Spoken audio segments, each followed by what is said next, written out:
kami dari Puskesmas Rambagaru untuk hari ini akan melakukan diskusi langsung sama dokter. Ada satu dokter kami dari Puskesmas Rambagaru. Nanti akan perkenalan juga sebelumnya. Kita akan bahas tentang apa yang menjadi viral saat ini, yang menjadi keresahan negara, yaitu tentang coronavirus atau COVID-19. Langsung saja, di depan saya ada Dr. Gary Maulana. Silakan. Halo, selamat sore. Saya Dr. Gary Maulana dari Puskesmas Rambagaru. Ya, bagaimana? Baik, dokter. Ya. Kita santai saja ya, dokter. Ya, oke. Jadi seperti yang kita lihat, kita dengar media sosial semuanya, untuk sampai hari ini kasus sudah makin bertambah, yang positif juga demikian. Jadi ada keresahan di masyarakat. Saya ingin tanya-tanya sedikit, dokter. Boleh. Yang pertama, bisa dijelaskan, dokter, coronavirus itu seperti apa sebenarnya? Ya, baik. Jadi yang pertama yang kita kenal adalah coronavirus ya, namanya itu sebenarnya COVID-19. COVID-19 itu adalah coronavirus disease 19.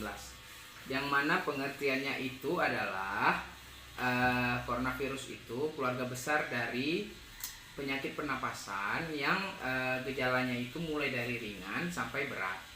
Gitu ya. Jadi dulu kalau kita tahu dulu tuh ada dua penyakit ya, keluarga besar dari corona juga. Yang pertama adalah kalau kalian tahu itu MERS ya, MERS singkatan dari Middle East Respiratory Syndrome, yang mana kita tahu MERS itu dia endemik ya, bukan seperti COVID-19 sekarang pandemi. Dia itu endemik di daerah Timur Tengah, yang mana penularannya dari unta.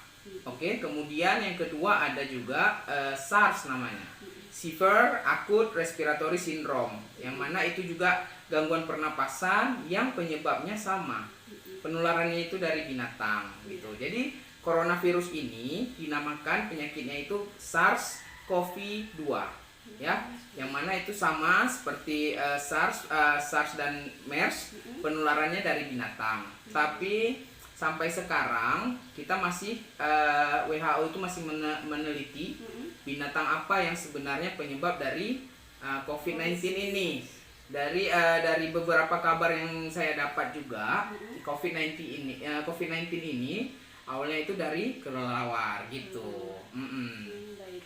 Jadi COVID-19 itu lebih ke gangguan pernapasan. Iya, dia mengganggu dia awalnya itu kan masuknya dari pernapasan gitu. Jadi itu tadi sekilas pengertian. Iya, pengertiannya. Bedanya coronavirus ini atau COVID-19 dengan pneumonia itu apa, dokter? Sebenarnya sama. Ya, tidak ada beda. Makanya diagnosa kita itu diagnosa kerja bagi para dokter. Kalau untuk COVID-19 ini dia pneumonia COVID-19 namanya. Pneumonia COVID-19, yang mana pneumonia itu kan ada banyak. Ya, penyebab pneumonia itu ada banyak ya. Yang pertama adalah bakteri, yang kedua virus, ya. Yang ketiga fungi. Fungi itu atau jamur. Itu. Baik. Tadi sudah pengertiannya, sekarang gejalanya, dokter. Oke. Gejalanya bagaimana? Baik, gejalanya itu dari mulai yang pertama demam, ya. Demam di atas 38 derajat, kemudian muncul batuk, pilek, ya. Terus nyeri tenggorokan, sampai yang paling berat itu sesak napas. Jadi kalau sudah masuk ke sesak napas, kita akan mendengarkan pakai stetoskop suara parunya, apakah ada perubahan suara paru atau tidak. Jika ada perubahan suara paru, berarti itu sudah pasti dia pneumonia. Jadi tinggal kita untuk pemeriksaan lebih lanjut, apakah dia pneumonia yang disebabkan oleh virus si COVID ini atau ya pneumonia lain gitu. Dokter, tadi sudah ada pengertian, sudah ada gejala. Sekarang cara penularan COVID itu seperti apa? Baik, jadi cara penularan COVID ini ya, yang pertama itu melalui droplet namanya. Ya, droplet itu yang kita tahu air yang keluar dari percikan air yang keluar dari mulut, ya. Seperti berupa apa? Bersin yang pertama, ya, bersin, batuk. Kemudian bicara pun ini mengeluarkan droplet, walaupun dropletnya itu tidak sebanyak si bersin tadi. Bersin itu sampai 40.000 droplet dia keluarkan percikannya. Ya, kalau bicara itu paling sekitar 3.000-an droplet gitu. Jadi penularannya itu yang pertama droplet, yang kedua kontak. Kontak yang nah kontak ini ada kita bagi lagi nih. Kontak ini ada kontak erat resiko rendah, ya. Kontak erat resiko tinggi gitu. Gitu, Saudara Neti. Ada tadi kontak erat resiko rendah, ada resiko tinggi. Sampai dia ada juga kami dengar dokter nih, ada ODP, ada Ya. PDP. Oke.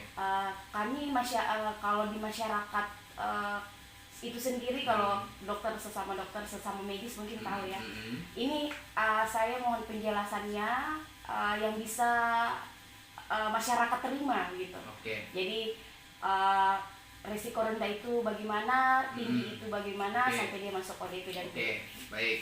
Kita mulai dari risiko rendah dulu ya. Kontak erat risiko rendah itu yang pertama adalah pasien yang kontak dengan penderita PDP namanya. pasien kontak dengan penderita PDP. Iya, pasien dalam pengawasan. Ya, pasien dia tanpa menggunakan APD atau alat pelindung diri, dia terkontak gitu. Kontak itu maksudnya ya tersentuh. Ya, tersentuh. Tunggu dokter. Jadi misalnya dokter lagi rawat pasien corona. Ya. Terus dokter tidak sengaja menyentuh pasien tersebut tanpa APD. Ya. Itu. Ya, itu kontak erat namanya kontak erat risiko rendah. Oke. Nah, yang kedua kita naik lagi ke kontak erat risiko tinggi. Kontak erat risiko tinggi ini lebih berbahaya sedikit. Kenapa? Karena dia terkontak oleh pasien yang sudah terkonfirmasi corona. Sudah positif. Sudah terkonfirm. Hasil laboratoriumnya menyatakan sang pasien ini COVID-19. Terus ada orang kontak, mau ini keluarganya kah, atau kita contohkan saja saya. Ya, saya dokter kontak dengan pasien yang positif corona, itu dia kontak erat risiko tinggi. Oke, kemudian kita lanjut lagi ke yang masyarakat selalu panik gitu ya, ODP. Karena mungkin dia baru demam, dia sudah dikatakan ODP atau tidak gitu ya. Baik, ODP itu adalah orang dalam pemantauan. Ya, orang dalam pemantauan ini adalah satu orang yang mengalami gejala demam, ya, demam atau riwayat demam, ya, kemudian disertai dengan batuk pilek, nyeri tenggorokan, ya, tapi ada tapinya, tanpa pneumonia, berarti tanpa sesak napas atau suara tambahan di paru. Dan nah, ada faktor pendukung lagi, dia ini ODP ini pernah melakukan perjalanan ke daerah terjangkit COVID-19. Itu kita meng-ODP-kan orang itu tidak sembarangan gitu. Jangan nanti karena kita tahu di hari ini termasuk Puskesmas Rambanggaru, penyakit ISPA ini sampai 80 atau 90% ISPA rata-rata. Tertinggi ISPA. Iya, jadi jangan nanti gara-gara dia ISPA kita langsung ODP kan, itu tidak bisa gitu. Kemudian kita lanjut lagi nih. Tunggu dokter. Oh iya. Di ODP dulu. Tadi yang di garis bawah adalah dia ada riwayat pergi ke tempat yang terinfeksi ya, atau terjangkit, ya, daerah terjangkit kita bilangnya. Daerah terjangkit virus tersebut. Oke. Jadi misalnya kalau saya hanya batuk, pilek tapi tidak pernah ke daerah yang terjangkit, saya tidak termasuk. Oh tidak, sudah jelas Anda itu bukan ODP, Anda hanya ISPA biasa. Kita tetap terapi ISPA gitu. Oh iya, ngerti dokter. Terima kasih. Lanjut. Baik, kita lanjut lagi ke namanya PDP.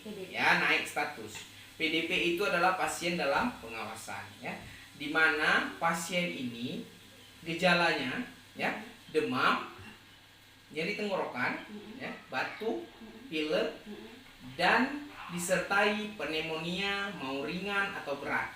Berarti dia ada sesak napas, ada suara tambahan di paru. Itu. Kemudian, nah, dan ada faktor lagi. Dan pasien ini pernah pergi atau pernah terkontak dengan wilayah terjangkit, dengan daerah terjangkit gitu. Itu masuk ke PDP. Jadi beda ODP dan PDP ini di pneumonianya. ODP tidak ada pneumonia, sedangkan PDP disertai pneumonia. Nah, yang membedakan lagi bagaimana ini kalau ada pasien ODP dan PDP, mungkin ada pertanyaan seperti itu ya. ODP ini kita tidak perlu isolasi dia di rumah sakit. Ya, itu yang harus diingat. ODP ini cukup isolasi rumah saja.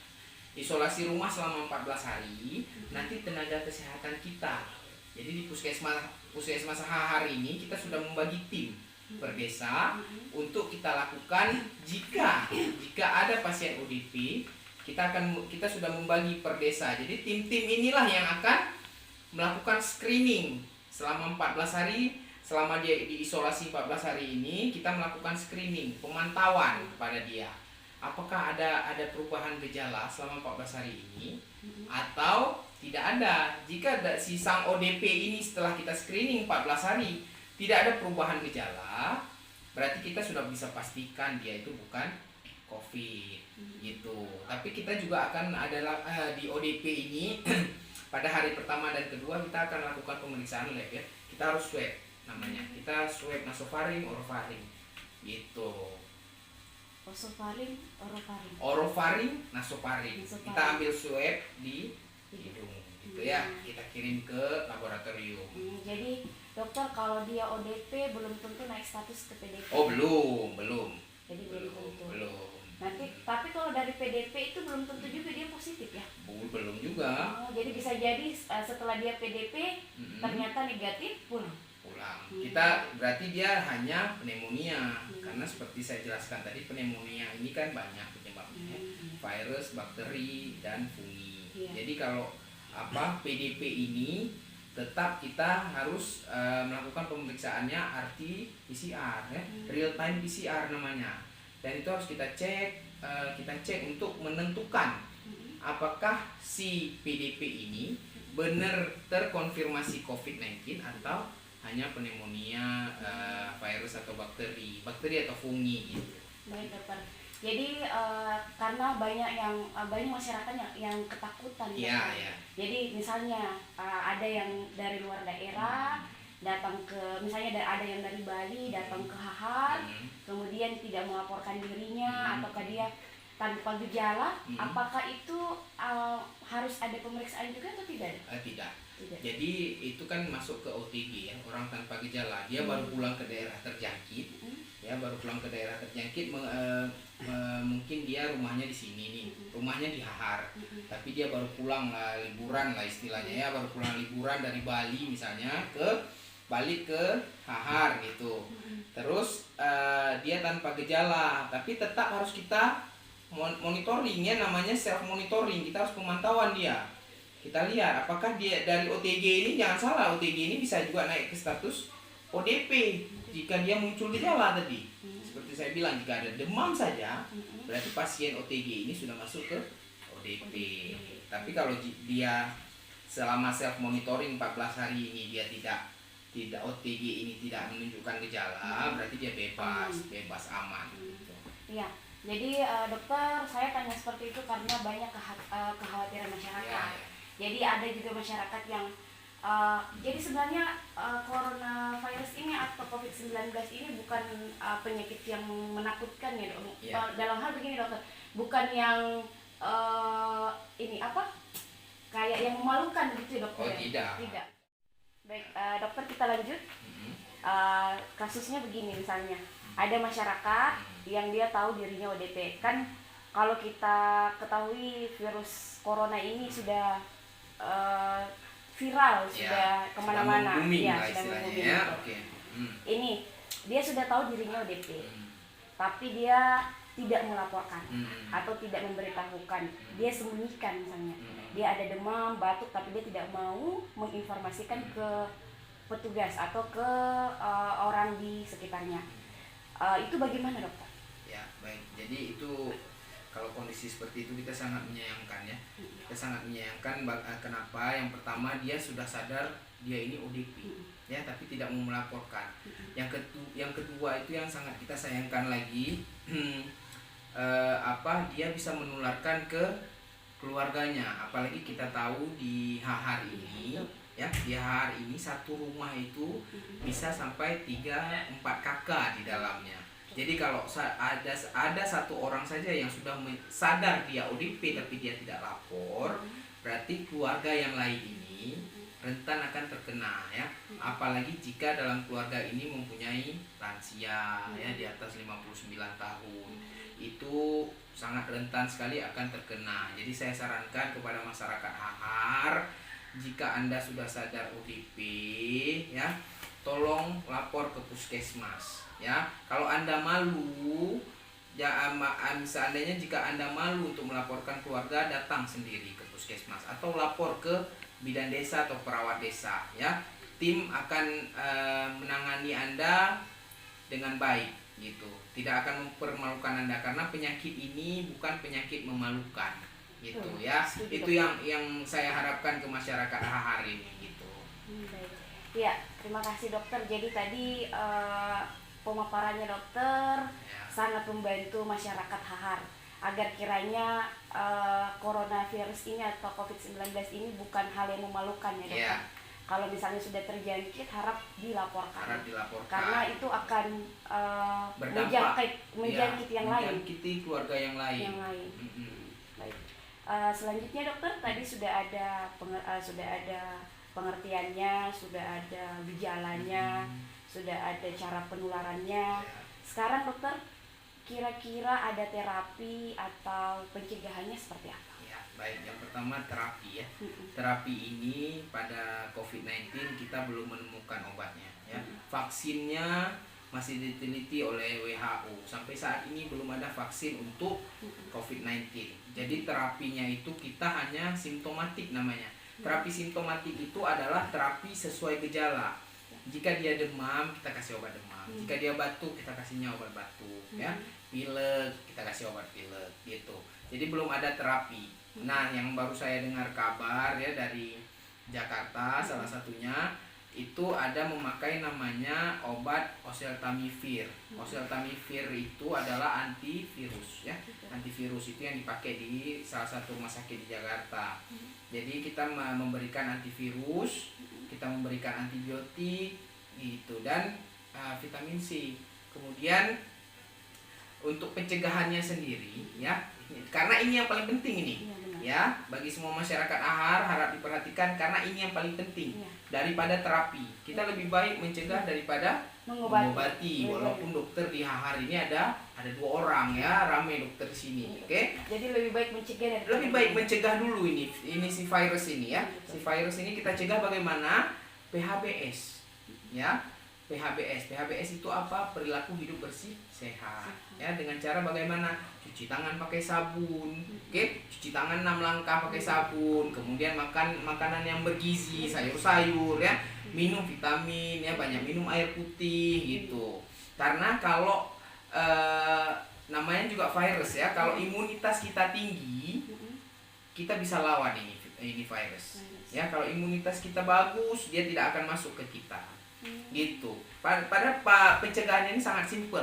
Yang paling penting sekarang masyarakat mau tidak untuk mencuci tangan pakai sabun, makan makanan yang bergizi ya. Itu saja sebenarnya, simpel. Jadi kalau di rumah misalnya tanpa antiseptik dokter tapi pakai sabun bisa? Ya, memang harus pakai sabun. Nah, sedangkan kalau pakai antiseptik saja itu kurang efektif ya. Sebenarnya bisa.